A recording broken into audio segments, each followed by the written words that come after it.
Welcome to the Conscious Publicist podcast, a space where thoughts become ideas to advocate for a more conscious human experience in the media. Our thoughts and ideas inspire action, and the most notable leaders and organizations have transformed thoughts and ideas into global initiatives that have impacted the lives of millions. My name is Ashley Graham, and as a woman-owned business founder and publicist, I guide leaders, visionaries, and creators in discovering their conscious media voice and methodologies that inspire connection, community, and impact through aligned media channels. In this podcast, we'll dive into public relations, thought leadership, business, and entrepreneurship, all through the lens of being a conscious human being. I'll take you behind the scenes into the habits, thoughts, and modalities that have helped leaders shift past paradigms of limiting beliefs, comparison, and self-doubt to show up for themselves to become the subject matter experts they were called to be. Subscribe to the show on Apple or Spotify and join us on this journey of awakening the conscious, enlightened leader within you.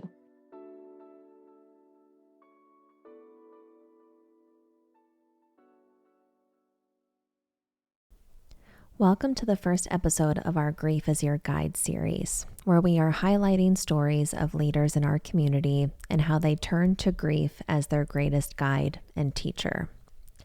I mentioned in the previous episode that I've come to realize that some of the most inspiring leaders have something in common. They've learned to co-create with their grief, which really inspired the direction for this series, because I believe that it's through the influence and the advocacy of the leaders that we turn to, we gain and receive their tools, their wisdom, and resources to navigate our own grief and experiences with much more ease and simplicity. As we know, grief comes with many complexities, especially when it comes to our emotions. And we all navigate our emotions and our experiences in different ways. But one of the ways that we can find commonality between our grief is to openly talk about it with our community or those in our circle of influence, because it really is a way to get a better understanding of what it is that we are all going through collectively.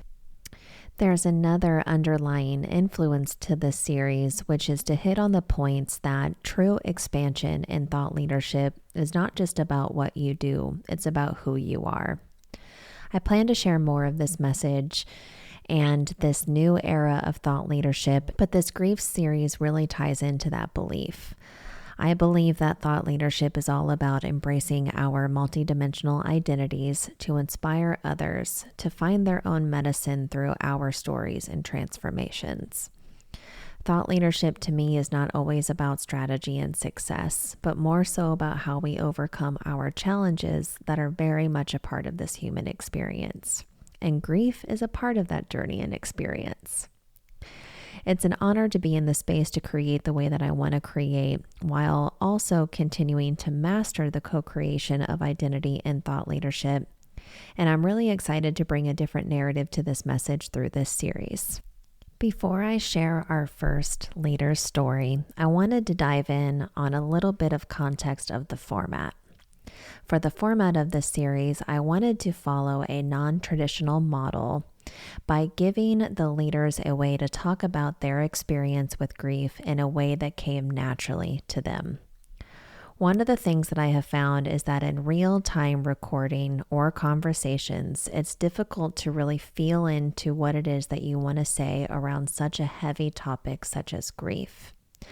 I feel that there is natural urgency to share the first thing that comes to mind, which I think you lose a lot of the medicine with that format.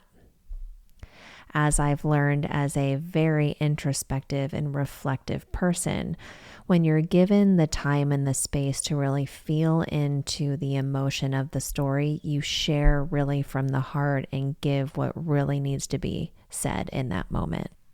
Secondary to that is I wanted to give a format that honors where each of our leaders are at in their current grief journey.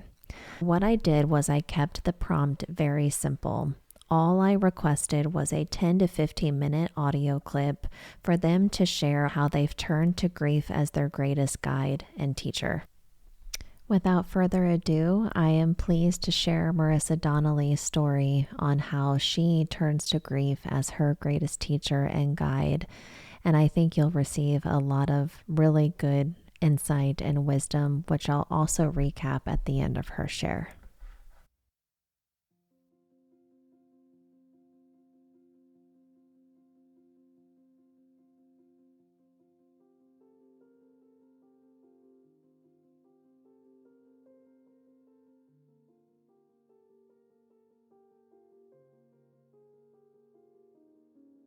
When I think of grief, I think of people who have lost significant relationships, who have said goodbye to parents or siblings, who have held loved ones in their last moments, who have gone through insurmountable amounts of pain, and I can't help but see grief on a sliding scale and compare myself, thinking my grief and my pain doesn't even measure up to what other people have gone through. Yet grief is universal. It's something that no matter who we are or how old we are or where we live or what we look like, we've experienced it in some capacity. And so when I think about grief in my own life, the most significant moment was losing my husband's aunt. And it was such a unique experience because it wasn't a blood relative. It wasn't somebody that I'm biologically related to, and yet the loss was so significant to me. And I struggled because I felt like I couldn't speak about it openly. I felt like I didn't deserve to talk about my significant relationship with this person because they weren't related to me, and that somehow made my grief less valid. I remember talking with my close friends about how I felt and almost not even being truthful with them about it because it was so heavy and I couldn't explain why. I think the reason that this grief was so significant for me is because this person held such a pivotal role in my life and in the early stages of my relationship. This person was a mother figure to me, but she was also removed enough so that I didn't have all of the weight that sometimes comes with family where you feel like you can't be brutally honest with them, and so you hold back. But with this person, with my aunt, I didn't have to feel that way. I felt like she was related to me and I felt like I could trust her. I also felt like she intimately knew my relationship, my significant other, and as a result, me. And so she was a guiding light in allowing me to speak my truth and not be afraid of how it hurt others. And so she became my confidant, and over lunch dates and sips of coffee and little diners and boutique shops that we found along the way, I ended up unfolding my heart to her. And I felt so seen. And there was something about her too, her edginess, her experience, the way she lived life to the fullest, the way she candidly spoke from her heart and didn't take anything from anybody that she didn't want to, and didn't allow people to speak to her in a way that she didn't want to be spoken to. And I think I emulated that, or tried to, because I was so jealous of that. I tried to bring that energy into my life wherever I could because of her, because I think it's something that I struggle with so much. And so I cried to her and called her in the hard moments and spoke about the moments I thought I wasn't going to make it through, or thought that I didn't know if I wanted this relationship to continue, my marriage, that is. And she was there. She was there through it all with no judgment. And I think that's what makes this grief so unique and so difficult. One of the last times that I saw her before she passed, it was in her room in a hospice hospital. And I knew, both my husband and I knew, that was going to be our last moment with her. And this was just a few months after our wedding, which being able to have her there and be a part of was so special. And I carry those moments so close to my heart. But in this specific moment, the last moment that I saw her alive, I had a feeling just deep in my soul it was going to be the last moment I saw her. And she pulled me close and gave me a hug and looked at me. And after she spoke some really profound things to my husband and he stepped away, she said to me, "You can do all this without me." And even saying that out loud, I still get goosebumps because to me it was so significant. It meant so much more because it was her almost passing the baton and saying to me, "I know you're capable. I know you can. And as much as I've been your shoulder and your confidant, you can do this." And I still sit with that statement in the hardest moments, in the most difficult times when she's not there for me to lean on. I hold those words close to my heart because I know what she meant. You can do all this without me. I can move through. And what was so hard about that moment is I didn't want to. And I remember saying that to my husband. I don't want to do this without you. But I did. I still am. And I think that's the bittersweet part of grief.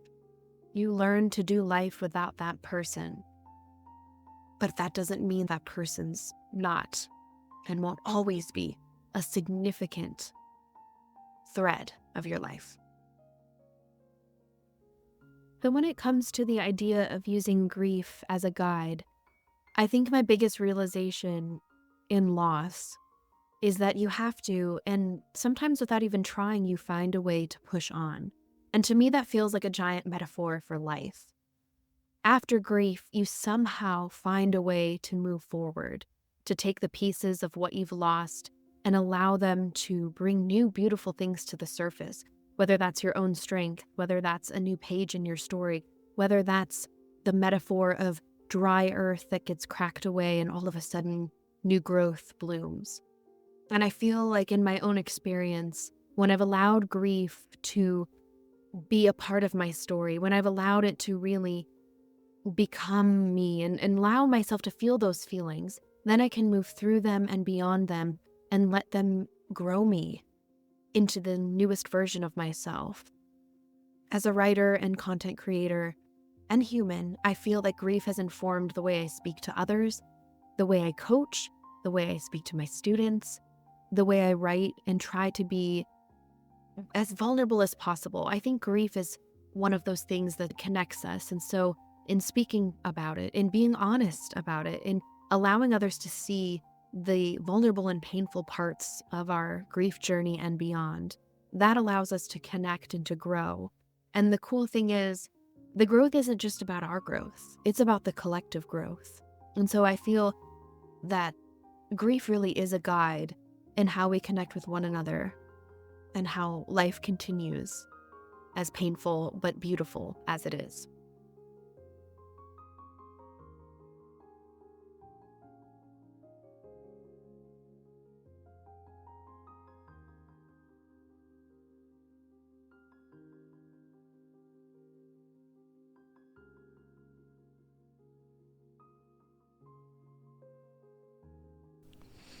I'm going to openly share that every time I listen to the stories and submissions that I've received so far, I get very emotional. And it just really shows that it is hitting the mark with the importance and the complexity of the human emotion in our lives. One of the things that I want to do with this format is to hit on some of the most compelling aspects of each of the stories that are shared, and how you might be able to take some of these lessons, reminders, and reflections into your own lives, or to use this as a method to follow when it comes to your own story and how you can start sharing that outwards with the world. One of the first marks that I wanted to touch on here was how Marisa emphasizes the universal language of grief. I love how Marisa had expressed that grief and the connection of grief transcends age or personal circumstances. Marisa highlighted that grief is a shared human experience, and it helps pave a path to a deeper sense of empathy and connection among people. A second mark here is how grief can more or less validate the connection of non-biological relationships.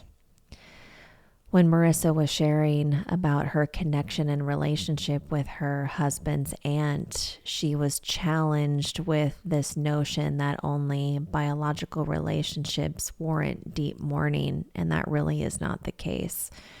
When it comes to the emotional bonds that we have with one another and the roles that people play in our lives, it's not about biological connection, but more so about the shared moments and vulnerabilities that you share with that other person that creates that deep bond and relationship.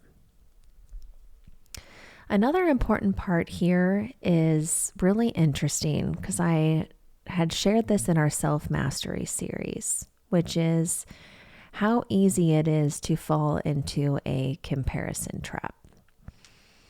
Marisa had shared that she struggled with feeling that her grief was less valid compared to others' more significant experiences of loss, which I believe sheds light on the issue of comparative grief.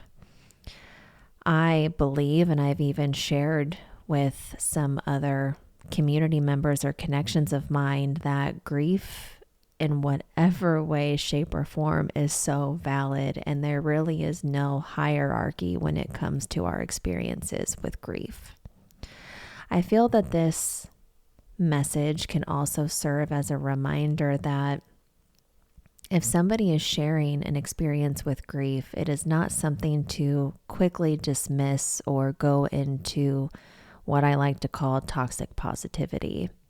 Even if there is a more positive light that you can see viscerally while you're navigating grief, that should not take away from truly feeling into grief and honoring the emotions and the complexity of those emotions when you're feeling them. And I feel it opens a space in a way that we can become better at holding space for one another and opening a connection to where we feel more confident and lead with courage in sharing from grief, which I'm sure we'll dive into more at some point. Another important part here that I'd love to highlight is the importance of emotional honesty. What I love about Marisa's story is that she illustrates the difficulty that she faced by being open about her grief, especially with her close friends. When it comes to our friends, our family, colleagues, relationships, whatever way, shape, or form they come, it's really easy for them to not intentionally dismiss our feelings, but quickly try to find the light or the positive at the end of the experience. But what I've come to learn myself, and as Marisa even validated in her story, is that there's true power in being emotionally honest with one another, especially around experiencing or expressing grief. There's this mantra or this saying that really comes to mind that the only way through is in, or some variation of that. And it really speaks to how to navigate the complexity of grief and emotions by feeling them and feeling them in the moment without burying or bypassing them. As I mentioned in the previous episode, is I believe that when you do not address grief in the moment, when you are feeling the weight of that grief, of that emotion, it only comes back and multiplies or manifests in other ways. The last impactful part here is just an overall recap of what this story represents for me is the power of legacy. Marisa's aunt's final words to her were, "You can do all of this without me." And I believe that serves as a powerful testament to the medicine and the passing of strength and courage that we receive from our loved ones. I believe that this illustrates how our loved ones can continue to guide and empower us even after they're gone, leaving this imprint on our lives and how we continue to mold and shift and flow in our lives by holding on to ways that they would have lived, things that they would have honored or hold close to their hearts, and whatever we can do to keep them alive. To bring this full circle to the shift of thought leadership, I wanted to highlight a couple of points that I believe that are very impactful for Marisa's journey of thought leadership if she was going to continue to use her experience of grief as the narrative. And first and foremost, I believe that by sharing her personal and deeply emotional experience with grief can really demonstrate the power of vulnerability.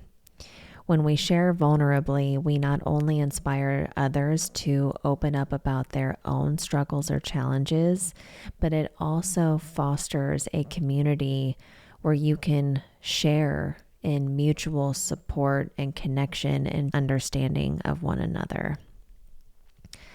Secondly, I believe that it's stories like this or conversations on grief that can lead discussions that broaden the understanding of grief beyond just the traditional context of what we know.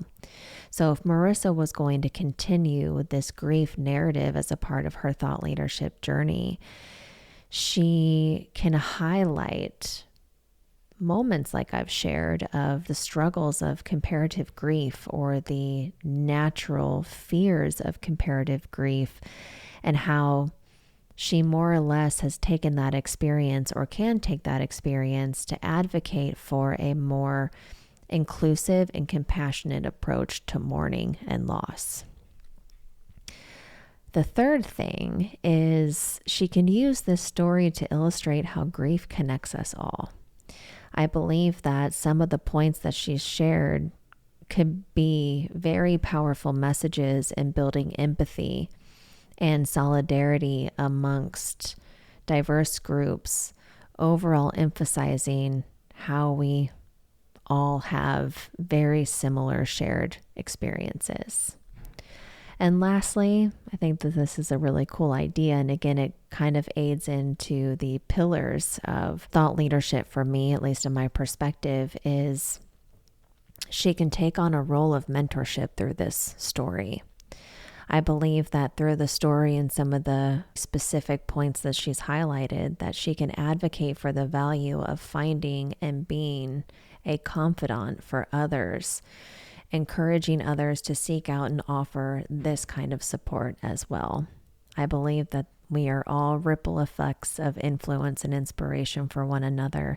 And when we take on mentorship through our story or through our message, it's really how we build community and build know, like, and trust with one another. To find a close here, I believe that Marisa's story really speaks to the power of using the voice. As she mentioned, she has turned to grief as a way to find more alignments and better ways to speak to others, as well as integrate that message and that medicine into the way that she coaches, the way that she speaks to her students, as well as teaches her students, but also the way that she writes. She makes it a point that she has turned to grief as a way to be as vulnerable as possible. And we will dive into our voice activation series at some point, which speaks to this. It speaks to the power and the activation of using the voice to bring our stories to life and use platforms such as podcasts, the media, or other channels as a way to speak and tell that story from the heart. If this initiative and message speaks to your heart, I love to invite you to share your story with me. You'll find our audio submission form in the show notes, and I want to mention that the series is going to be open-ended, as I very much want to continue to keep this narrative of grief alive. I believe it is the way that we show up for others through this story, and most importantly, ourselves, that we find a way to bring more simplicity to this experience. Again, it's been an honor to serve you today through this narrative, and I look forward to sharing more soon.